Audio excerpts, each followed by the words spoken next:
పూతలపట్టు నియోజకవర్గం ఎన్నికల పరిశీలకులు మోహన్ రెడ్డి, ఎమ్మెల్యే అభ్యర్థి సునీల్ కుమార్, రాష్ట పాల ఏకరీ కార్పొరేషన్ చైర్మన్ ఎంబీ కుమార్ రాజా, జెడ్పీటీసీ సోమశేఖర్, మండల కన్వీనర్ పాలేరు రామచంద్రారెడ్డి, ఎంపీపీ అమరావతి, వైస్ ఎంపీపీలు శిరీష్ రెడ్డి, జయకుమార్, సింగిల్ విండో అధ్యకుడు దత్తాత్రేయ రెడ్డి, మార్కెట్ చైర్మన్ సోమశేఖర్, జిల్లా సేవాదళ అధ్యకుడు కిషోర్ కుమార్ రెడ్డి, నాయకులు ప్రవీణ్ రెడ్డి, ప్రభునాయుడు, సర్దార్, సర్పంచ్లు, ఎంపీటీసీ మండల నాయకులు, కార్యకర్తలు తదితరులు పాల్గొన్నారు.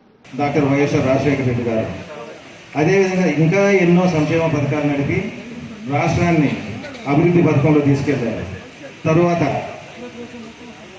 జగన్మోహన్ రెడ్డి గారు సీఎం అయిన తర్వాత ఇంకా ఎక్కువ సంక్షేమ పథకాలు ప్రజలందరికీ ప్రవేశపెట్టి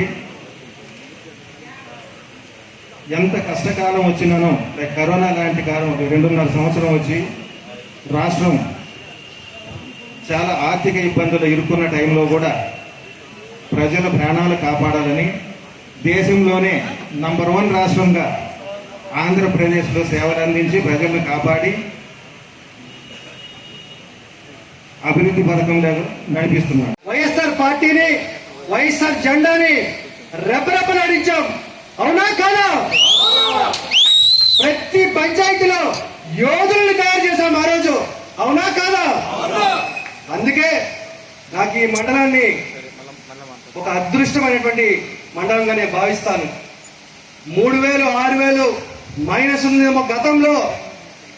మనందరము కలిసి ఏకంగా 5 సంవత్సరాలు యుద్ధం చేస్తే ఈ మండలంలో వచ్చేటువంటి మెజారిటీ 7,000.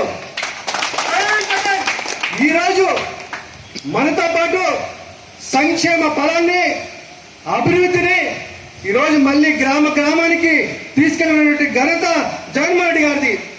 మనతో కూడా ఈ యొక్క రాబోయే 2 నెలల్లో జగన్మోహన్ రెడ్డి గారి యొక్క సంక్షేమ పథకాలని మరింతగా తీసుకెళ్లినటువంటి నాయకులు అందరం కలిసి మళ్ళీ మనం ఎన్నికలకు వెళితే బంగారుపాలెం తెలుగుదేశం పార్టీ యొక్క సైకిల్ చైన్ ఊడిపోతుందని అడుగుతున్నాను. సైకిల్ ని తుప్పుపట్టినటువంటి సైకిల్ ని విసిరి పారేస్తామని అడుగుతాను. జగన్మోహన్ రెడ్డి ద్వారా ఈ వాలంటీర్ వ్యవస్థకు కానీ, గృహ సాధనకు కానీ, కార్యకర్తలుగా, పార్టీ వ్యక్తులుగా, నాయకులుగా మనం చెప్పాల్సింది ఒకే విషయం.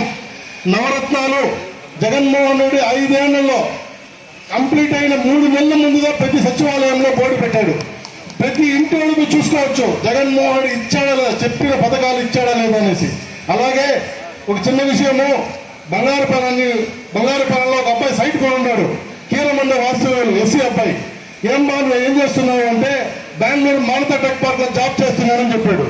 ఎలా వచ్చింది అంటే నేను 2 ఇయర్స్ అయింది కంప్లీట్ అయ్యి, జగన్మోహన్ ఇచ్చిన తర్వాత, చేతి ఇచ్చిన తర్వాత మా ఇంట్లో నేను కూలికి పోకుండా 1 ఇయర్ ఆగి మన సబ్జెక్టులు కంప్లీట్ చేసుకొని డిగ్రీ ఫినిష్ చేసి 32,000 రూపాయల జీతానికి పనిచేస్తానన్నాడు. పనిచేసిన వ్యక్తి బ్యాంకులో, HDFC బ్యాంకులో లోన్ తీసి బంగారుపాలెంలో సైట్ కొన్నాను అన్నాడు. అంటే జగన్మోహన్ రెడ్డి ఇచ్చిన ఆ విద్యా దీవెనో, కానుకో, చేయూతో, అమ్మఒడో ఏదో లబ్ధి పొంది అతను కూలికి పోకుండా నాన్నని అమ్మని కాపాడుతూ ఈరోజు బంగారుపాలెం ఇల్లు పెడుతున్నాడు. భలే సంతోషం అనిపించింది. అలాగే రాబోయే కాలంలో విద్యా దీవెన అనేది మనకు చాలా ముఖ్యము. చాలా మంచి పథకం పెట్టి చిన్నపిల్లల్ని చాలా ఉద్యోగం చేస్తున్నాడు. కాబట్టి ఈ విషయాన్ని ఒకటి చెప్పి మన జగన్మోహన్ రెడ్డి మళ్ళా గెలిపించుకోవాలని కోరుకుంటూ నాకు ఇచ్చిన అవకాశానికి ధన్యవాదాలు. ఇప్పుడు కాకుండా మనకి ఇప్పుడు ప్రతిపక్షాలు ఉన్నాయి, మనకు వ్యతిరేక పార్టీలు ఉన్నాయి.